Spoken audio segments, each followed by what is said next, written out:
इसमें प्रेमचंद के फटे जूते हरिशंकर प्रसाई जी का लिखा हुआ है।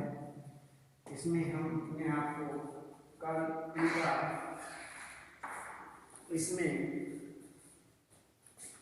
हमने जो बताया था आपको कि लेखक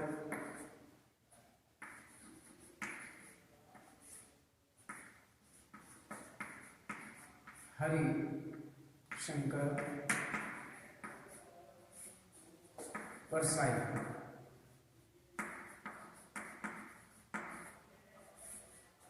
जी का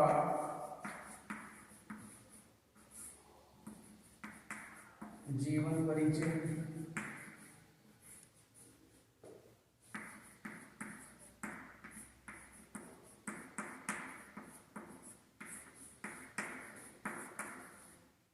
साहित्यिक परिचय, जीवन परिचय और साहित्यिक परिचय।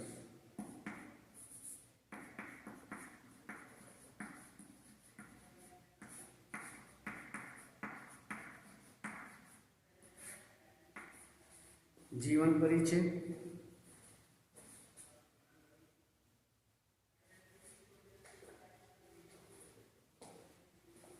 जीवन परिचय और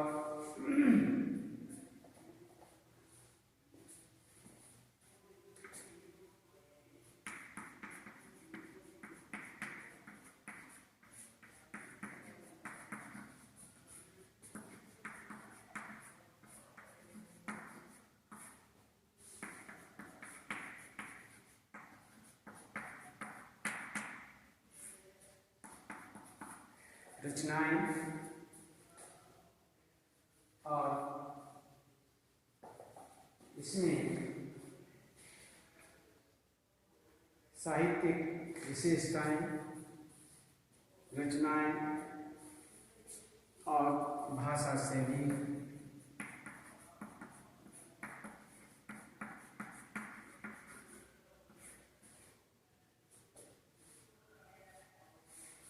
भाषा शैली इस प्रकार से हमने आपको इस विषय में बताया और पाठ का थोड़ा परिचय भी कराया और इसमें पात्र परिचय भी आपको बताया। अब हम आपको इसमें शीर्षकों के रूप में आपको पाठ का सार बताते हैं कि पाठ का जो सारांश रूप है वो किस प्रकार से। तो इसमें एक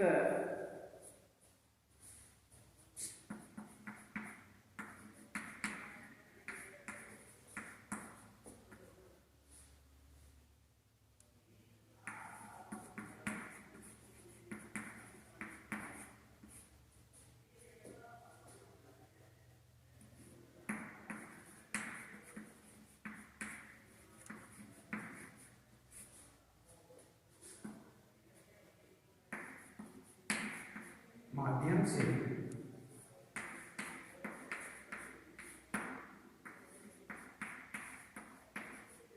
सारांश, माध्यम से सारांश ये हम आपको बता रहे हैं। इसमें होगा सबसे पहले प्रेमचंद का फोटो,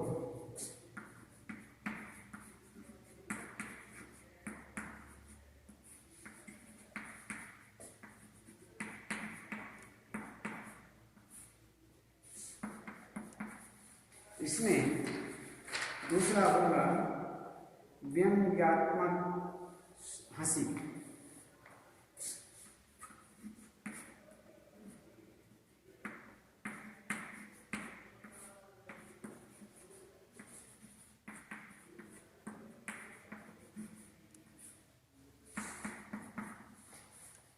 इसमें तीसरा प्रेमचंद की व्यंग भरी मुस्कान,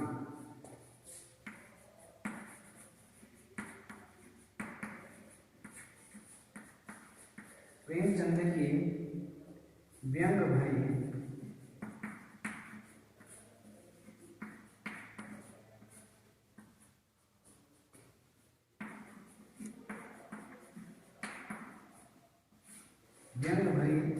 मुस्कान।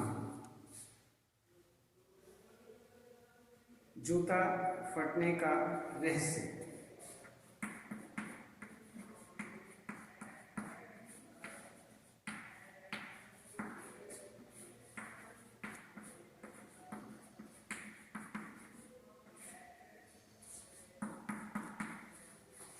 जूता फटने का रहस्य। तो ये हुआ आपके शीर्षक। अब हम थोड़ा आपको संक्षिप्त रूप में ये भी बता रहे हैं और फिर इन शीर्षकों के माध्यम से भी आपको हम बताते हैं। प्रस्तुत निबंध जो है, इसमें लेखक हरिशंकर प्रसाई ने प्रेमचंद के सादगी से परिपूर्ण व्यक्तित्व का, सादगीपूर्ण जो इनका व्यक्तित्व है, तो व्यक्तित्व का सजीव चित्रण किया है। ऐसा चित्रण किया है जैसा हूबहू चित्रण किया है। साथ ही एक साहित्यकार की अंतर्भेदी सामाजिक दृष्टि का विवेचन करते हुए वर्तमान की आडंबरपूर्ण प्रवृत्ति और अवसरवादिता का पर करारा व्यंग किया है। ये पूर्ण रूप से इस प्रकार इनकी प्रवृत्ति रही है कि ये किसी को भी नहीं छोड़ते। ये व्यंग्यात्मक भाव से हर के ऊपर व्यंग करते थे। तो अवसरवादिता पर इन्होंने हर प्रकार से आडंबरपूर्ण प्रवृत्ति यदि किसी की है और अवसरवादिता यदि कोई लाभ उठाना चाहता है तो उस पर इन्होंने करारा व्यंग किया, पूर्ण रूप से करारा व्यंग।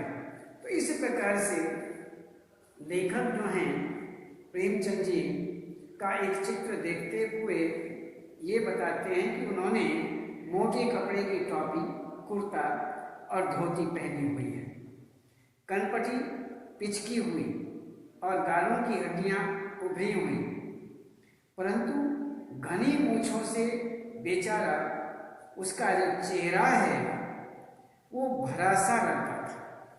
बस थोड़ा मूछें इस तरह की थी, उन मूछों से जो चेहरा था वो ऐसा लगता था जैसे भरा हुआ प्रतीत हो रहा हो। पैरों में कैनवस के जूते, जिनमें से एक जूता आगे से फटा हुआ, ये ऐसे थे प्रेमचंद। छेद से उंगली बाहर निकली हुई। लेखक इस पर विचार करता है कि फोटो के लिए ऐसी पोशाक तो पहनने की कैसी होगी, लेकिन वे वास्तव में जैसे हैं वैसे ही फोटो में हैं। जैसे घर हैं ऐसे ही फोटो में हैं, जैसे हैं वास्तव में ऐसे ही फोटो के अंतर्गत हैं। वे प्रेमचंद के चेहरे को देखकर पूछते हैं कि उन्हें अपने फटे जूते का पता है, क्या उन्हें लज्जा का संकोच नहीं है? लेकिन उनके चेहरे पर बेपरवाही और विश्वास है। फोटो खींचते समय जब उन्हें तैयार होने के लिए कहा जाता है तो उन्होंने मुस्कुराने का प्रयत्न किया, किंतु अभी मुस्कान ऊपर की ओर आ ही रही थी कि फोटो खींच दी गई। उनकी इस अधूरी मुस्कान से उपहास और व्यंग झलकता है। इस मुस्कान से भी, अधूरी मुस्कान से भी व्यंग झलक रहा है। तो यहाँ जो लेखक हैं प्रेमचंद जी के विषय में बातें कर रहे हैं कि वे बड़े शान से फटे जूते पहने हुए हैं, जबकि लेखक ऐसे जूते कभी भी नहीं पहन सकता। लेखक उनकी व्यंग मुस्कान का अभिप्राय पूछता है।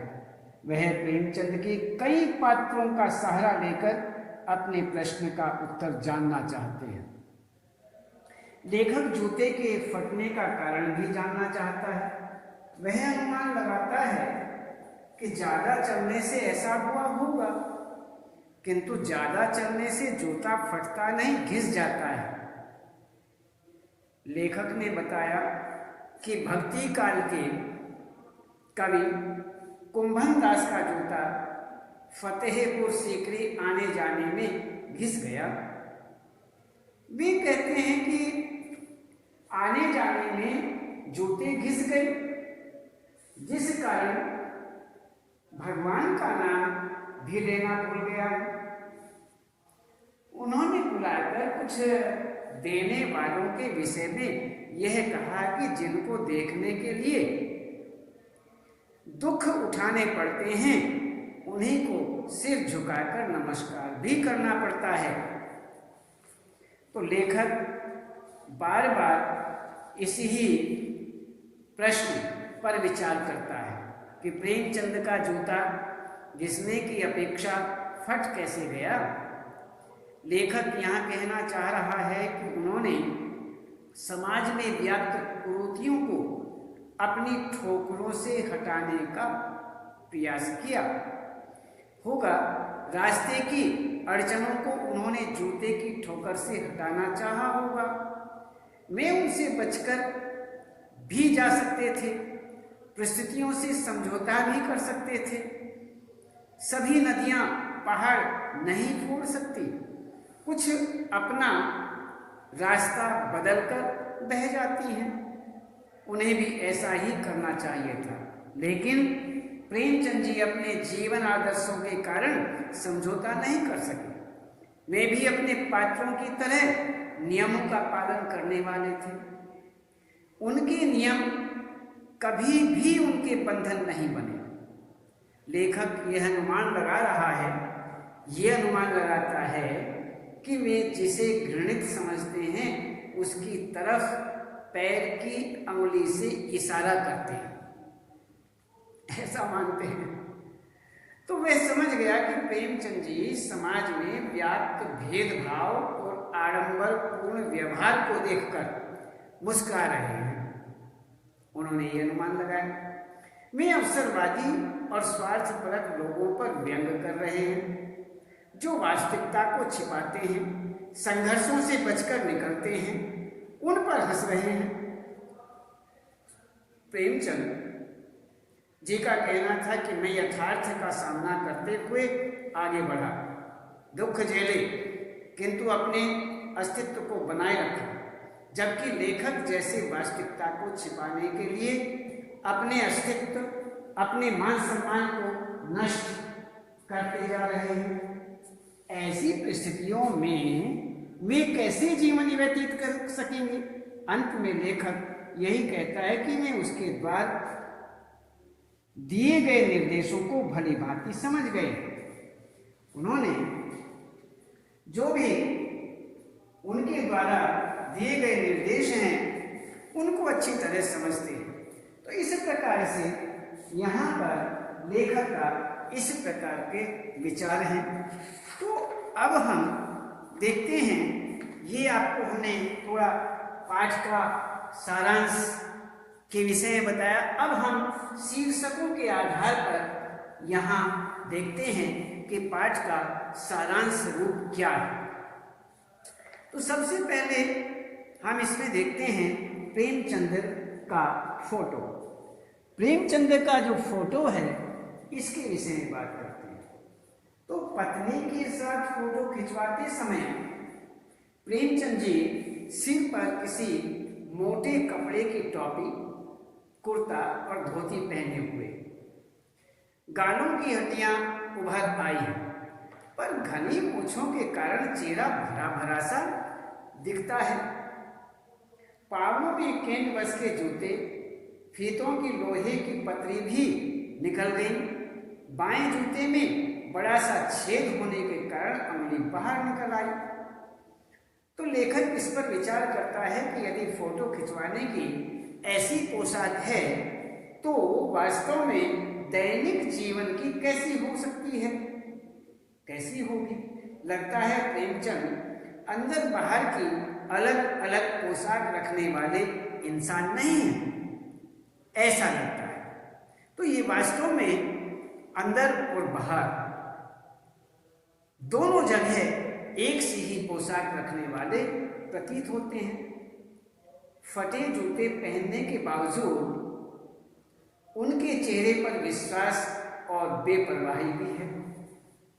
तो इस प्रकार से यहाँ पर फोटो के संबंध में आपके सामने इस तरह का विचार आया। तो अब हम देखते हैं व्यंग्यात्मक हंसी। व्यंग्यात्मक जो हंसी है उसके विषय में क्या विचार है। तो प्रेमचंद की जो फोटो है, फोटो की कृत्रिम मुस्कान के पीछे तीखा दर्द दिखाई देता है। फटे जूतों में फोटो खिंचवाने से प्रेमचंद ने मना क्यों नहीं कर दिया। लेखक सोचता है कि लोग तो फोटो खिंचवाने के लिए कपड़े, जूते, तो क्या बीवी तक उधार मांग लेते हैं। लोग तो इत्र लगाकर फोटो खिंचवाते हैं, इत्र लगाते हैं, फोटो खिंचवाते हैं। जैसा इत्र जो है वो फोटो में भी आए, फोटो में खुशबू आ जाए, ताकि फोटो से भी सुगंध आए। दूसरों से मांगे हुए कोट से वर दिखाई तक कर लेते हैं, जबकि प्रेमचंद से जूते भी मांगते नहीं बने। गंदे से गंदे आदमी की फोटो भी खुशबू देती है, अर्थात अच्छे फोटो खिंचवाते हैं। और यह जो प्रेमचंद है इसने तो ऐसा नहीं किया, ऐसा नहीं हुआ। तो यहाँ पर लेखक का श्रम का जूता ऊपर से अच्छा है, भले ही उसका तला घिस गया। अब चलते फिरते इधर उधर घूमते सफर करते हुए जूते का नीचे का जो तला है वह घिस सकता है, फट नहीं सकता, फटता नहीं है, घिसता है। तो इसी विषय में बात करते हैं। भले ही उसका तला घिस गया हो, अर्थात लेखक ऊपरी पर्दे का ध्यान रखते हैं, उंगली को बाहर नहीं निकलने देते। दिखावे की संस्कृति है, प्रेम ने इस ओर भी ध्यान नहीं दिया। वे पर्दे का महत्व नहीं समझते। वे कहते हैं कि वह प्रेमचंद जी जो हैं उन्होंने इस पर भी महत्व नहीं दिया। वे पर्दे का महत्व समझते हैं, पर्दे का महत्व नहीं समझते, जबकि हम सभी पर्दे पर कुर्बान हुए जाते हैं। वह पर्दे का महत्व नहीं समझते हैं और हम सब पर्दे पर कुर्बान हुए जाते हैं, मरते हैं, मर मिटते हैं। तो इस प्रकार से यहाँ पर व्यंग्यात्मक शैली हंसी जो है वह इसका प्रतीक माना जाता है। इसको हम एक व्यंग्यात्मक हंसी के रूप में लेते हैं। तो यहाँ पर अब ये हुआ हमारा व्यंग्यात्मक हंसी। अब देखते हैं प्रेमचंद की व्यंग भरी जो मुस्कान है इसके पीछे क्या रहस्य है। तो उनकी यह व्यंग भरी मुस्कान ही तो सभी के हौसले पस्त कर देती है। उनकी जो मुस्कान है, मुस्कान भरी जो हंसी है, ये सबको हरा देती है, सबके हौसले गिरा देती है, पस्त कर देती है। तो क्या मतलब है इसका? कौन सी मुस्कान है यह? क्या होरी का गोदान हो गया है? क्या हल्कू का खेत नीलगाय चल गई है? क्या सुजान भगत का लड़का मर गया है? नहीं, लेखक को तो लगता है माधो औरत के कफन के चंदे की शराब पी गया है।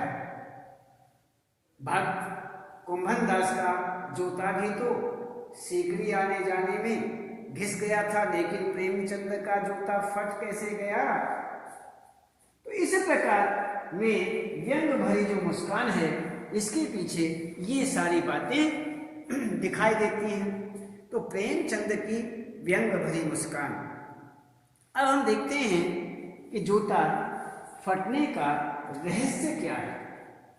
इस रहस्य के विषय में हम विचार करते हैं कि लेखक को लगता है कि वे किसी सख्त चीज को ठोकर मारते रहे हैं।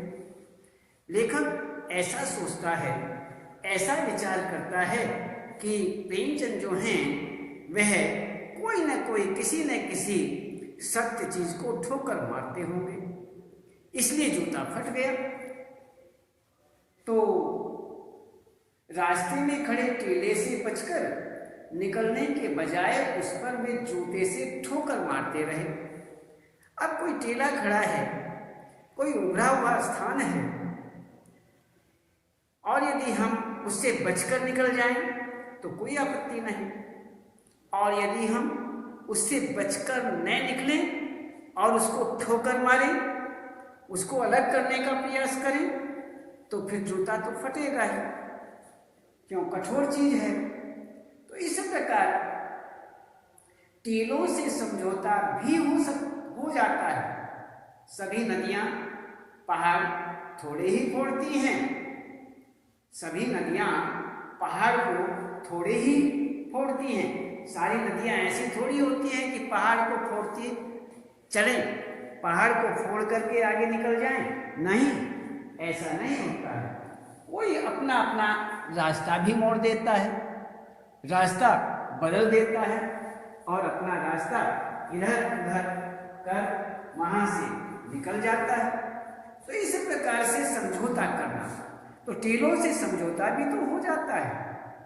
सभी नदियां पहाड़ थोड़े ही फोड़ती हैं, कोई रास्ता बदल करके घूम कर भी तो चली जाती हैं। तो गोदान का होरी नेम धर्म को नहीं छोड़ सका, वैसे ही तुम भी नेम धर्म को नहीं छोड़ सके। शायद नेम धर्म तुम्हारे लिए बंधन नहीं, मुक्ति थी। प्रेमचंद के पांव की उंगली उनको संकेत करती सी लगती है कि जिसे वे घृणित समझते हैं, जिसे वे अच्छा नहीं समझते, घृणित समझते हैं, उसकी तरफ हाथ की नहीं पांव की उंगली से इशारा करते हैं। प्रेमचंद आज भी उन लोगों पर हंस रहे हैं जो अपनी उंगली को ढकने की चिंता में तलवे घिसाए जा रहे हैं, कि वह अपनी उंगली के छिपाने के लिए तलवे घिसते रहते हैं। वह आज भी उन लोगों पर हंस रहे हैं। प्रेमचंद अपना पांव तो बचा लिया, प्रेमचंद जो हैं, प्रेमचंद ने अपना पांव तो बचा लिया। अंत में लेखक यही कहते हैं कि वे उनके फटे जूते की बात भी समझते हैं, उंगली का इशारा भी समझते हैं और उनकी व्यंग भरी मुस्कान को भी समझते हैं। तो इस प्रकार से यहाँ पर हर तरह से यह देखा जाता है कि इसमें प्रेमचंद जी के द्वारा जो इस प्रकार से यह